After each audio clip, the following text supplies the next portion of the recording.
میگم گشتم به نظر که چی نخوریم؟ با پولمون کجا بود؟ این فسفودی تازه باز شده بریم؟ پول نداریم. بابا بیا بسپارش به من بلدم تو بیا. سلام خانم، خوش اومدید. چی میل دارین؟ یه دونه پیتزا ویژه استیشن بابا میگیریم. پول نداریم. نداره گفتم بسپارش به من. یه دونه پیتزا میکس کباب ترکی. زیاده ها. نه بابا من خودم بلدم، کار بلدم. وای این میکس کباب ترکیه. وای اینم پیتزا استیشنشونه. به نظرم خیلی گرون میاد.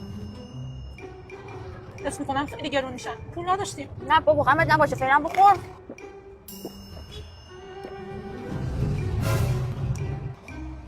بخور قرص بده. خانم نوش جان، یه پیزا ویژه استنشن داشتین 350 و یه میکس کباب ترکی 315، مجموعاً 665 تومن. چجوری میخواین حساب کنید؟ اینطوری باشو زود دادم برس که داغون قلبم که حالم